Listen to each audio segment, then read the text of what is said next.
एक छोटे से गांव में मोहन नाम का एक गरीब किसान रहता था।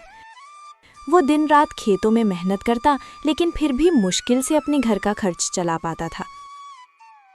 सुबह होते ही वो हल लेकर खेत में लग जाता, पसीने और चिंता के साथ अपनी जिंदगी को जैसे तैसे आगे बढ़ाता रहता। मोहन की पत्नी सरला एक सीधी साधी और समझदार महिला थी, जो हर हाल में घर संभालती थी। उसकी 2 बेटियां थीं।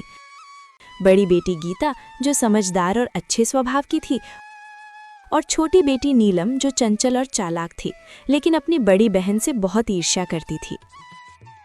दोपहर का समय था। रसोई में सरला चूल्हे के पास बैठी खाना बना रही थी। गीता उसके पास आकर चुपचाप सब्जी काटने लगी। गीता बेटा, तुम हर काम इतनी लगन से करती हो, सच में तुमसे घर संभल जाता है। माँ, ये तो मेरा फर्ज है, आप इतनी मेहनत करती हैं तो मैं कैसे पीछे रह सकती हूँ। तुम्हारी यही बात मुझे सबसे अच्छी लगती है, शांत स्वभाव और समझदारी। इतना कहते कहते अचानक सरला को ध्यान आता है, अरे नीलम कहाँ है? सुबह से दिखी ही नहीं। नीलम, ओ नीलम! सरला जोर से आवाज लगाती है। कुछ पल सन्नाटा रहता है, फिर तेज कदमों की आवाज आती है। नीलम गुस्से और चिड़चिड़े अंदाज में रसोई में अंदर आती है। क्या है माँ, इतनी जोर जोर से क्यों बुला रही हैं? मैं कोई खाली नहीं बैठी थी। बात करने का ये तरीका है? मैं बस पूछ रही थी कि तुम कहाँ थीं। नीलम हंसते हुए तंज में, आपको मेरी क्या चिंता होगी, आपको तो बस आपकी आदर्श बेटी गीता की ही फिक्र रहती है। गीता, नीलम ऐसा मत बोलो। नीलम गुस्से में बीच में काटते हुए, आप चुप ही रहो दीदी, हर वक्त अच्छी बनने का नाटक मत किया करो। सबके सामने सीधी साधी बनती हो और सारी तारीफें भी तुम ही ले जाती हो। नीलम, बस करो नीलम, ये जलन तुम्हें गलत रास्ते पर ले जा रही है। हाँ, जलन है मुझे, क्योंकि मुझे हमेशा आप दोनों के बीच में छोटा और बेकार महसूस कराया जाता है। आप दोनों को तो बस एक दूसरे की अच्छाई ही दिखती है। दोपहर की तेज धूप खेतों पर चमक रही थी। मोहन अपने खेत में हल चला रहा था। उसके कपड़े पसीने से भीग चुके थे, लेकिन वो बिना रुके काम करता जा रहा था। चारों तरफ सन्नाटा था, बस बैलों की धीमी चाल और हल्की मिट्टी चीरने की आवाज सुनाई दे रही थी। थोड़ी देर बाद मोहन रुका, अपने माथे का पसीना पोंछा और आसमान की ओर देखने लगा। हे भगवान, इस बार तो दया कर देना। हर साल की तरह इस बार भी अगर फसल खराब हो गई ना, तो घर चलाना मुश्किल हो जाएगा।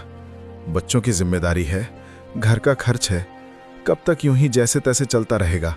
वो गहरी सांस लेकर फिर आसमान की ओर देखता है। बस भगवान, इस बार कोई मुसीबत मत आने देना। बारिश समय पर हो जाए, फसल अच्छी हो जाए, ताकि मेरे बच्चों को थोड़ा अच्छा जीवन दे सकूं।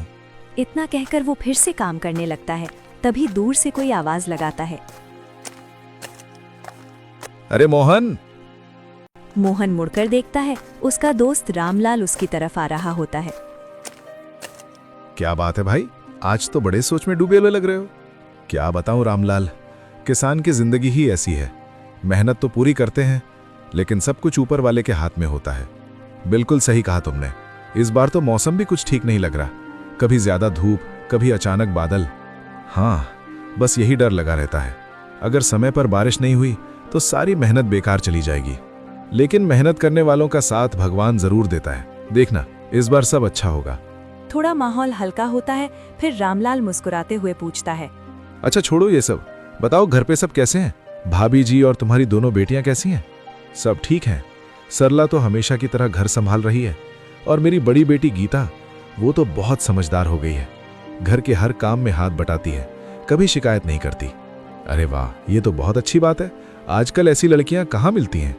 हाँ, लेकिन छोटी वाली नीलम, उसका स्वभाव थोड़ा अलग है, चंचल है और कभी कभी गुस्सा भी जल्दी आ जाता है। समझाने की कोशिश करता हूं, लेकिन उम्र भी तो ऐसी है। कोई बात नहीं मोहन, धीरे धीरे सब समझ आ जाता है। बच्चे हैं, समय के साथ सीख जाते हैं। बस यही उम्मीद है कि दोनों बेटियां सही रास्ते पर चलें और खुश रहें। बाकी भगवान की मर्जी। दोनों कुछ पल के लिए खेत की तरफ देखते हैं, फसल, मिट्टी और अपने संघर्ष भरे जीवन को। चलो भाई, हिम्मत मत हारना, सब ठीक होगा। हाँ, उम्मीद तो उसी से है।